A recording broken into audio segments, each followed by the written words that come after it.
What's going on, guys? Ethan here. Today I'm going to be showing you how to do an oil change on your 05 to 09 Mustang GT. So let's get started. Tools you're going to need is a 16 mil. I'm using a ratchet, and you might need an oil filter wrench. This is like the lobster claw. Most of the time it's on hand tight, but sometimes it's not, so you might need a little bit extra to kind of grip it off. Next, you're going to need some 520, 6 quarts of it. I'm using full synthetic royal purple, and an oil filter. This is a K&N HP 2010 filter.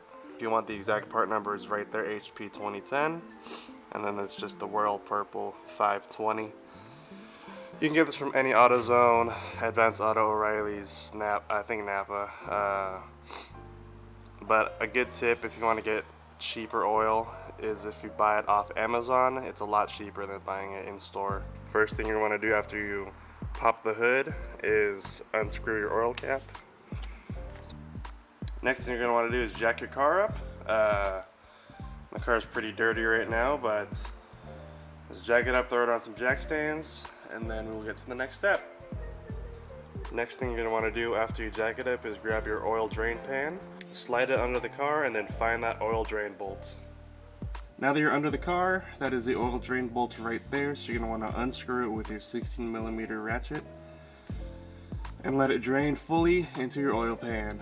As you can see, there's the exhaust, it goes all the way, there's the transmission, and it's right in front of the transmission.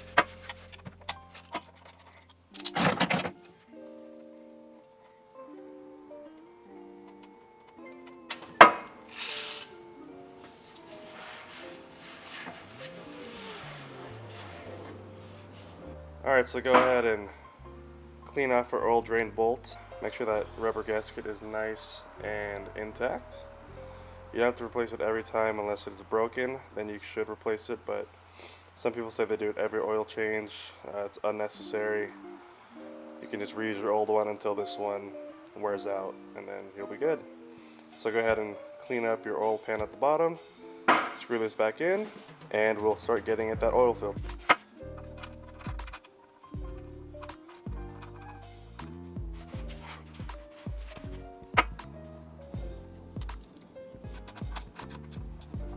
Alright, so now we're going to go ahead and tackle that oil filter. As you can see, it's right, if you look, this is the intake right here. It's straight down. It's right there. So once we get under the car, it's pretty easy to see. Go ahead and, it might be hand tight, you might be able to just take it off with your hand. If not, grab your oil filter wrench and take that sucker off. So once we're under the car, it's pretty easy to see. As you can see, this is the front bumper right here. Then there's a little splash guard. Right back, there's the oil filter. I'm gonna go ahead and take it off right now, and then I'll show you how it drains. It shouldn't get on any suspension, maybe this little thing that's a power steering hose, but that's about it. And then I'm gonna go ahead and just wipe that off and replace it with a new filter.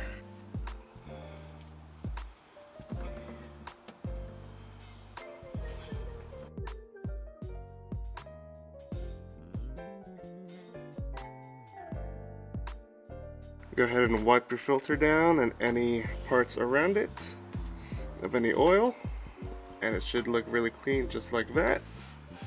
So now we can come out from under the car and start filling the car with some oil.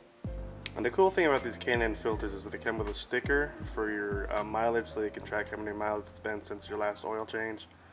I do it every 5,000 miles, and I pretty much do it on the dot, so I don't really use these stickers. But if you do need something to remind you, they do got them. I don't really use a funnel. You can if you want to, but I don't need it. After you do this so many times, you kind of know how to pour your oil in without a funnel, and it's actually pretty easy. It's all about the technique. You're not doing the technique. Technique! Technique!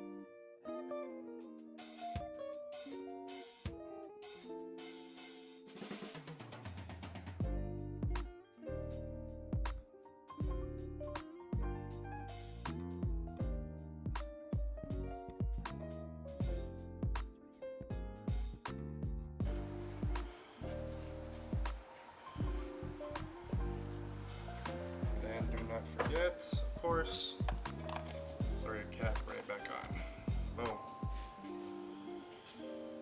Just like that. So what I like to do now is get rid of that filter, wipe this whole thing out, and then I'll end up taking it down to my local AutoZone. Because contrary to popular belief, it is not good to just put it down your storm drain.